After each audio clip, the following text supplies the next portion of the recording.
Սեթրակ Երուսաղեմի պատրիարքության միաբանների ընդհանուր ժողովը մերժել է Կովերի պարտեզի վարձակալության խնդրի վերաբերյալ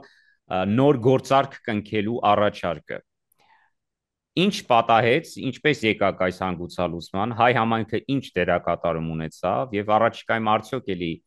վտանգներ կան հայապատկան տարածքների հետ կապված արդեն հին պայմանագրի մասով։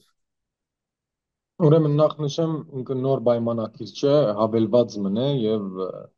ինչ որ ղեկավարման համաձայնագիր մնե։ Այսինքն այդ գործարքը, որ 2021-ին կնքվել է, այդ պայմանագրին փոփոխություններ եղան աշտարարի կողմից եկբերված երկու կողմերի հետ, ուրեմն հայոց պատրիարքության եւ զանաղանգերության եւ այդ համաձայնագիրն է, որ մերժվել է։ Դե համայնքը բնականաբար ինքը միշտ Արդեն հին պայմանագրի, այսինքն միակ պայմանագրի հավելվածը, որտեղ կային փոփոխություններ, այ դա մերժվել է։ այո, դա մերժվել է, որ արդեն 1.5 տարի է բանակցություններ տեղի կունենային հայոց պատրիարքության եւ զանաղանգերության միջև, այդ բանակցություններու արդյունքն է ներկայացվել ընդհանուր միապանական ժողովին եւ մերժվել է։ Պայմանագիրը Բավականին դեռ մեծ մնում է թվով։ սեղանին, պայմանագիրը դեռ սեղանին է։ Պայմանագիրը սեղանին է, բայց վերջապես ընդհանուր միապանական ժողովը, որ կներառե նաև դրսում ծառայող Սրբոց Հակոբյանց միապանները, որ ասեմ, որ 2014-ից ի վեր չէր հավաքվել, չէր գումարվել։ Եվ հենց այդ պաստարկի վրա է հայ համայնքը դատարան գնացել, որ բادرիարքը եւ ստորագրողները այդ 2021-ի պայմանագրի լիազորությունը չունեին ստորագրելու, որովհետեւ պետք էր անցներ դնորեն ժողով եւ ընդհանուր միապանական ժողովը։ Ուրեմն երբ գումարվեց վերջապես այս ընդհանուր միապանական ժողովը, վերահաստատեց, որ այդ առաջին պայմանագիրը 2021-ի անօրինական է եւ անվավեր կհամարվի։ Եվ այսինքն գոչ արեց չէ, որոշվեց, որ պետք է նաև հայոց պատրիարքությունը բոլորովին չեղարկման քայլերու թիմել այս պայմանագրին հետ կապված։ Համայնքի ճնշումները ունեցան իրենց ազդեցությունը, հիմնականում ինչը նպաստեց այս որոշմանը։ Ճիշտն ասած, համայնքը չի ջնջել, որ ինչ որ որոշում առնեն կողմ կամ դեմ, որովհետև դա արդեն ներքին հարց է եւ ներքին կանոնադրության համաձայն ընդհանուր միապանական ժողովը կորոշե։ Մեր հորդորը ուղղակի այն էր, որ համայնքի գծվածքն էլ լսեն ու համայնքի դիրքորոշումները նկատի առնեն իրենց որոշումներու ժամանակ եւ բարեբախտաբար կարողացանք մեր փաստաբանները կարողացան ներկայացնել այդ համայնքին գծվածքը ընդհանուր միապանական ժողովին, որ երևի պատմության մեջ այս վերջին 100 տարվա մեջ համայնքը որևէ մեկ ներկայացուցիչ չի ունեցել, որ իր ցայնը լսվի այդ ընդհանուր միապանական ժողովեն ներս եւ լսվեց եւ մենք շատ ուրախ ենք եւ գողջունենք այս որոշումը ընդհանուր միապանական ժողովին եւ որոշում մնե որ արդեն 2021 թվի հաղորդակցությամբ, այսինքն 17 միապան 30-ից ստորագրել էին նամակ, որ այս գործարքը հագագանոնական է եւ մենք ընդհանրապես ոչ վավերացրել ենք, ոչ էլ դեղյակ ենք եղել այս պայմանագրի մասին։ Երուսաղեմի պատրիարքության միաբանների մասին է։ Այո, ուրեմն Երուսաղեմը ունի իր բادرիարքը, ունի իր դնորեն ժողովը, կարող ենք այսպես մեկնաբանել։ Բادرիարքը նախագահի նման է, դնորեն ժողովը կառավարության նման է, այսինքն նախարարներու եւ այլն, 8 միապանների բաղկացած եւ ունի ընդհանուր միապանական ժողովը, որը խորհրդարանի նման է եւ այնտեղ կան 32 անդամներ, որոնցից 28-ը ժամանել էին Երուսաղեմ եւ այսինքն մասը ժամանել էր, մասը արդեն ներկա էր Երուսաղեմում եւ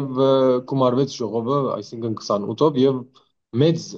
մեծամասնությամբ մերժվեց այդ գործարքը։ Այսինքն մեր հոգևոր թեմի ներկայացուցիչների մասին ենք խոսում, իրենք են մերժել գործարքը։ Այո, այսինքն խորհրդարանը, այսպես ասած, Սրբոց Հակոբյանց միապանության բավականին անկախ գառույց մնե Երուսաղեմի հայոց պատրիարքությունը եւ ամենայն բարձր մարմինը ընդհանուր միապանական ժողովն է։ Շատ լավ, հիմա առաջիկայում մերի գործընթացներ են սպասում, որքան հասկանում եմ, խնդիրը դեռ մնում է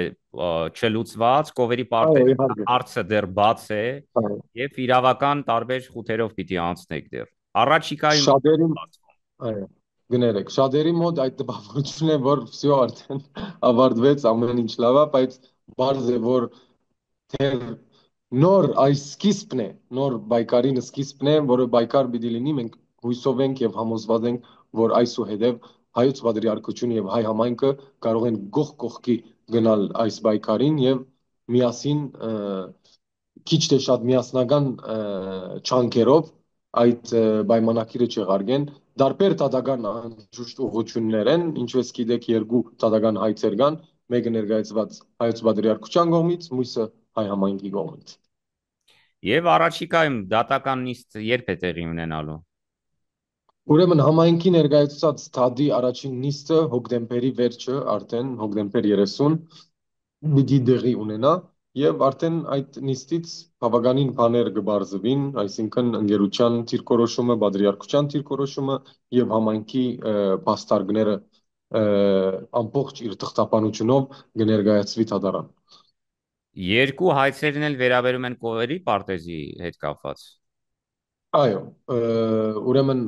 համայնքի հայցը երկու պաստարկի վրա է հիմնված, որ լիազորություն ունեին ստորագրողները եւ պետք էր ընդհանուր միապանական ժողովը վավերացներ այդ պայմանակիրը, որը այս վերջին հաղորդակցությամբ վերահաստատվեց նաեւ ընդհանուր միապանական ժողովի կողմից։ Երկրորդ պաստարկը համայնքի այդ հիմնադրամի Waqf-ի ստատուսն է հողադարածքին, որը չի կարող վաճառվել կամ վարձակալվել ընդհանրապես։ Իսկ Բادرիարքարանի թադը դարբեր պաստարկներու վրա հիմնված ներդրողներու անցյալը, որ բավականին քրեական գործեր հարուցված էր իրենց թեմ եւ իրենք փորձառությունը եւ կարողությունը ունեն այդ հյուրանոցը կառուցելու գաշարագերության պաստարկը եւ նաեւ ինչ որ պայմանակրի մանրամասնություններու ավելում կամ ինչ որ այնտեղ ոչ հստակ պայմանակրային գեդեր ընդունված էին, որը ընդում է Բادرիարքարանը եւ Բادرիարքը, որ չէին տեղեկացվել, որ այդ գեդերն էլ կլինեն։ Մինչև այս պահը դատական նիստերը ինչպես են ընթացել, առանց անախորժությունների օրենքի սահմաններում, բողոքներ ունեք դուք պատրիարքարանը։ Մինչև հիմա չի եղել դատականիստ, առաջինն է Առանց։ լինելու հոկտեմբերի վերջը եւ բարձ է որ երևի մի քիչ ուղղությունը պիտի փոխվի հայոց պատրիարքության նաեւ իրավական գործընթացին, բայց այդ արդեն կորոշվի նշանակվել է 5 վարդապետ, 5 միապան, որ սպաղվին այս գործով միասին իրավապանական խմբի հետ, այնպես որ երևի փոփոխություններ կլինեն մոտակա ապագային։ Հուսանք, շնորհակալ եմ։ Ցեզ ենք շնորհակալ։